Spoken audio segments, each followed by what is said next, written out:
Hello students and welcome back team classes channel. आज के इस वीडियो में 2021 के बोर्ड एग्जाम के लिए बहुत ही महत्वपूर्ण टॉपिक को देखने वाले हैं। वीडियो को स्किप मत कीजिएगा, वीडियो को पूरा जरूर देखिएगा क्योंकि एक भी क्वेश्चन छूट ना पाए। ठीक है, अगर आप एक भी क्वेश्चन मिस कर देंगे ना तो शायद हो सकता है कि वो क्वेश्चन एग्जाम में पूछा जा सके। ठीक है, तो आज के इस वीडियो में क्लास 12 का फिजिक्स जो पार्ट 2 है उसका जो परमाणु चैप्टर है, एक बहुत ही ज्यादा महत्वपूर्ण चैप्टर परमाणु चैप्टर। ठीक है, तो उसके महत्वपूर्ण प्रश्नों को देखेंगे जो कि 2021 के परीक्षा के लिए 2021 के बोर्ड एग्जाम के लिए काफी ज्यादा इम्पोर्टेंट है। ठीक है, तो सबसे पहले मैं आपको बहुविकल्पीय प्रश्न महत्वपूर्ण बताऊंगी, उसके बाद से मैं आपको इम्पोर्टेंट प्रश्न बताऊंगी। ठीक है,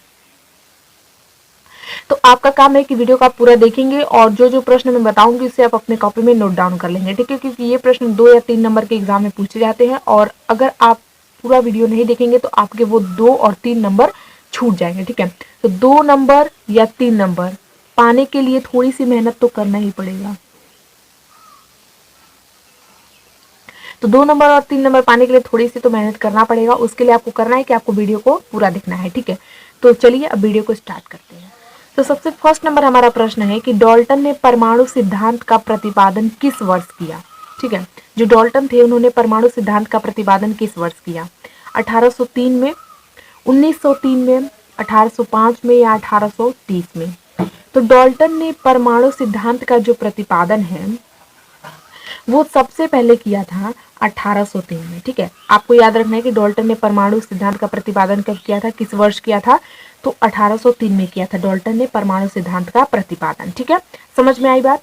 फर्स्ट जो बहुविकल्पीय प्रश्न है वो कंप्लीट हो गया। अब हम लोग अगला देखते हैं, सेकेंड नंबर। ठीक है, सेकेंड नंबर की रदरफोर्ड की अल्फा कण परिकिरणन के प्रयोग में जिस बल के कारण अल्फा कण प्रकीर्णित होते हैं वह बल है। ठीक है, वह बल इसमें पूछा गया है कि रदरफोर्ड का जो अल्फा कण के परिकिरणन का जो प्रयोग में जिस बल जिस फोर्स के कारण, ठीक है, अल्फा कण प्रकीर्णित होता है, ठीक है, वह बल कौन सा है, वह कौन सा फोर्स है? ठीक है, तो देखिए फर्स्ट ऑप्शन है गुरुत्वीय बल, सेकेंड ऑप्शन है नाभिकीय बल, थर्ड ऑप्शन है कुलामीय बल और फोर्थ नंबर ऑप्शन है चुंबकीय बल। तो रदरफोर्ड के अल्फा कण प्रकीर्णन के प्रयोग में जिस बल के कारण अल्फा कण प्रकीर्णित होता है वह बल है, वह फोर्स है। तो वह कौन सा फोर्स है? तो वह है गुरुत्वीय बल। ठीक है, गुरुत्वीय बल के कारण जो अल्फा कण जो है वो प्रकीर्णित होते हैं। ठीक है, अगला देखते हैं। नेक्स्ट है कि बोर को हाइड्रोजन परमाणु मॉडल के लिए नोबेल पुरस्कार किस वर्ष दिया गया था? जो बोर थे, ठीक है, उनको हाइड्रोजन परमाणु मॉडल के लिए, हाइड्रोजन परमाणु मॉडल के यहाँ पर बात हुई है। ठीक है, इसके लिए नोबेल पुरस्कार, नोबेल किसकी बात हुई है? नोबेल पुरस्कार की बात हुई है। ठीक है, नोबेल पुरस्कार जो है किस वर्ष दिया गया था? ठीक है, किस साल में दिया गया था? 1930 में, 1903 में, 1922 ईस्वी में या फिर 1910 में?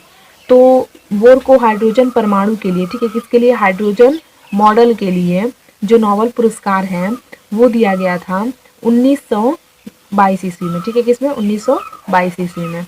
तो ये महत्वपूर्ण है। ठीक है, ये जो मैंने आपको बताया थे 3, 1, 2, 3, ये तीनों महत्वपूर्ण बहुविकल्पीय प्रश्न है, तो इन्हें आप अच्छे से याद कर लीजिएगा। ठीक है, डाल्टन ने परमाणु का सिद्धांत प्रतिपादन किस वर्ष किया था? तो 1803 ईस्वी में। और रदरफोर्ड के अल्फा कण जो है परिकिरण के प्रयोग में जिस बल के कारण अल्फा कण जो है प्रकीर्णित होता है वह कौन सा बल है? तो वह बल है हमारा गुरुत्वीय बल। ठीक, और थर्ड नंबर है कि बोर को हाइड्रोजन परमाणु मॉडल के लिए नोबेल पुरस्कार किस वर्ष दिया गया था, किस साल में दिया गया था? ठीक है, नोबेल पुरस्कार, तो उसका आंसर हो जाएगा 1922 ईस्वी में। ठीक है, ये काफी महत्वपूर्ण बहुविकल्पीय प्रश्न है, तो इसे आप अच्छे से याद कर लीजिएगा। ठीक है, अब चलिए हम लोग महत्वपूर्ण प्रश्नों को देख लेते हैं। ठीक है, तो फर्स्ट हमारा जो महत्वपूर्ण प्रश्न है वो है कि अल्फा कण पर कैसा एवं कितना आवेश होता है। यहाँ पर पूछा है कि अल्फा कण पर कैसा, ठीक है, जो अल्फा कण है उस पर कैसा और कितना जो है आवेश जो है होता है। ठीक है, देखिए इसका आंसर है +3.2 × 10⁻⁻19 कूलम। तो अल्फा कण पर जो है कितना आवेश होता है? तो इतना आवेश होता है। और कैसा आवेश होता है? तो धनात्मक आवेश होता है। ठीक है, धनात्मक, ठीक है, धनात्मक आवेश होता है। ठीक है, समझ में बात आई? पूछा इस पर कि अल्फा कण पर कैसा और कितना आवेश होता है, तो आप लिखेंगे अल्फा कण पर धनात्मक आवेश होता है। और कितना आवेश होता है? तो अल्फा कण पर जो आवेश है वो धनात्मक आवेश होता है। और कितना आवेश होता है, तो +3.2 इंटू 10⁻⁻19 कूलाम, ठीक है, +3.2 इंटू 10⁻⁻19 कूलाम जो अल्फा कण पर है आवेश होता है और धनात्मक आवेश होता है। समझ में बात आ गई। अब हम लोग अगला सेकंड नंबर प्रश्न देखते हैं। देखिए, परमाणु के रदरफोर्ड मॉडल की, ठीक है, मुख्य कमियां क्या थी।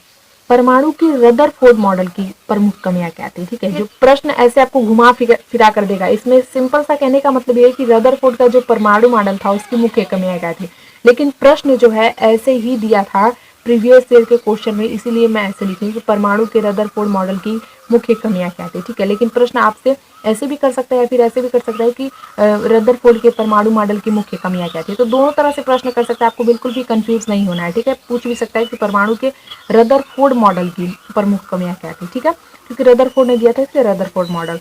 ओके, तो देखिए फर्स्ट कमी मैं आपको बताती हूँ, परमाणु का स्थायित्व व्यक्त नहीं किया उन्होंने। जो परमाणु का जो स्थायित्व है कि मतलब वो परमाणु जो परमाणु का जो स्थायित्व है वो व्यक्त नहीं कर पाए थे। कौन? रदरफोर्ड, ठीक है। अगला सेकंड नंबर है कि रेखीय वर्णक्रम की जो व्याख्या है वो करने में वो असक्षम थे, ठीक है। रेखीय वर्णक्रम की जो व्याख्या है करने में असक्षमता थी उनमें, ठीक है।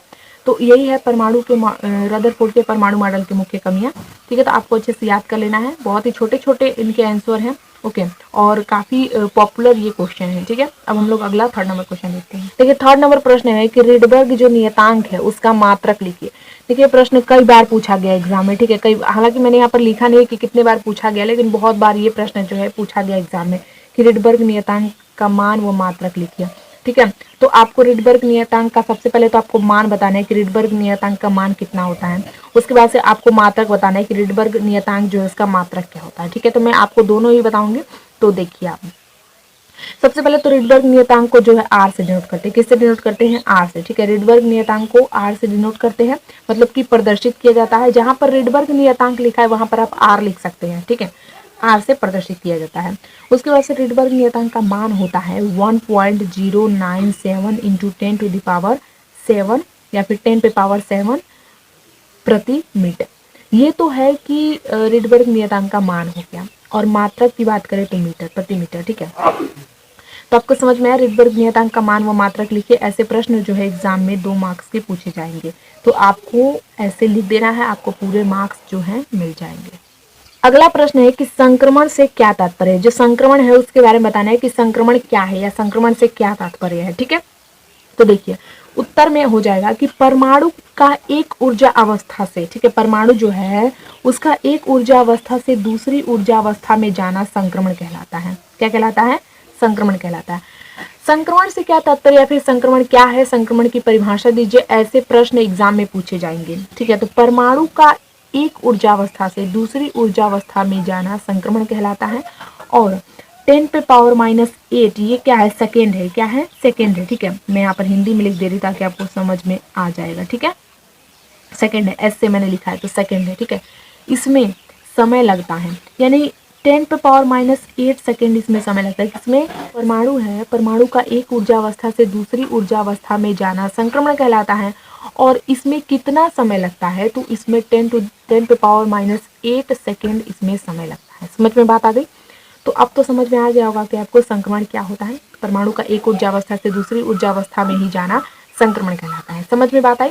अब हम लोग अगला जो नेक्स्ट क्वेश्चन है वो देखते हैं, ठीक है। नेक्स्ट प्रश्न है हमारा कि आयनन ऊर्जा किसे कहते हैं। आयनन ऊर्जा की बात हुई कि आयनन ऊर्जा किसे कहते हैं। तो चलिए आंसर मैं आपको बताती हूँ। देखिए वह न्यूनतम ऊर्जा जिसे अवशोषित कर, ठीक है, जिसे अवशोषित कर परमाणु जो है आयनित हो जाए, उस परमाणु की आयनन ऊर्जा कहलाती है। मतलब कि पूछ रहा है कि आयनन ऊर्जा किसे कहते हैं। तो वह न्यूनतम ऊर्जा जिसे अवशोषित कर, यानी कि अवशोषित कर ले रहा है, ठीक है, अवशोषित कर जो परमाणु है वो आयनित हो जाए, उसे ही परमाणु की आयनन ऊर्जा कहते हैं। बात समझ में आ गई? देखिए आयनन ऊर्जा किसे कहते हैं, कितना छोटा इसकी जो परिभाषा है कितनी छोटी है। और आप तो याद कर सकते हैं, याद करके लिख सकते हैं कि वह न्यूनतम ऊर्जा मतलब कि थोड़ी सी ऊर्जा जिसे अवशोषित कर जो परमाणु है आयनित हो जाता है और उसी परमाणु की आयनन ऊर्जा कहलाती है। समझ में आई बात? अब हम लोग अगला नेक्स्ट क्वेश्चन देखते हैं जो कि लास्ट क्वेश्चन है। देखिए 6 नंबर प्रश्न है कि अल्फा कण हीलियम परमाणु से किस प्रकार भिन्न होता है। जो अल्फा कण है वो हीलियम परमाणु से किस प्रकार भिन्न होता है। सबसे पहले तो अल्फा कण और हीलियम में कोई रिलेशन है या नहीं है, सबसे पहले आप मुझे बताइए। मतलब सोचिए है कि नहीं है। देखिए अल्फा कण हीलियम परमाणु से किस प्रकार भिन्न है, किस प्रकार डिफरेंट है, ये आपको बताना है। तो हीलियम पर कुल आवेश शून्य होता है और वास्तव में अल्फा कण जो है हीलियम का नाभिक होता है। हीलियम पर कुल आवेश जो है यहाँ पर क्या है, शून्य होता है, ठीक है, शून्य होता है, लेकिन वास्तव में जो अल्फा कण है वो हीलियम का नाभिक होता है। बात समझ में आ गई, ठीक है। तो आशा करती हूँ कि आपको बहुत अच्छे से समझ में आया होगा और ये बहुत ही ज़्यादा महत्वपूर्ण प्रश्न थे। तो अगर वीडियो पसंद आया हो तो वीडियो को लाइक जरूर कर दीजिएगा और चैनल को अभी तक सब्सक्राइब नहीं किया है तो टीम क्लासेस चैनल को सब्सक्राइब कर दीजिएगा, नोटिफिकेशन बेल को भी ऑन कर दीजिएगा वीडियो के नोटिफिकेशन के लिए, ठीक है। और वीडियो को शेयर जरूर कीजिएगा माय डियर स्टूडेंट और कमेंट करके बताइएगा कि आपको वीडियो कैसा लगा, ठीक है, ओके। और इससे पिछले जो चैप्टर्स हैं फिजिक्स का, जो पार्ट 1 के सभी चैप्टर्स के जो मैंने मोस्ट इंपॉर्टेंट क्वेश्चन बताए हैं उन सभी का जो लिंक है वो वीडियो डिस्क्रिप्शन में मिल जाएगा, वीडियो के डिस्क्रिप्शन में मिल जाएगा, वहाँ से जाकर आप देख सकते हैं। और प्रकाश वाला जो चैप्टर है उन सभी के जितने सारे मोस्ट इंपॉर्टेंट क्वेश्चन मैं आपको बताई हूँ, बहुविकल्पीय प्रश्न, उन सभी के जो लिंक है डिस्क्रिप्शन में मिल जाएगा, वहाँ से जाकर वीडियो को जरूर देखिएगा, ठीक है, क्योंकि वीडियो काफ़ी इंपॉर्टेंट है आपके लिए 2021 के बोर्ड एग्जाम के लिए, ठीक है। तब तक के लिए थैंक यू सो मच।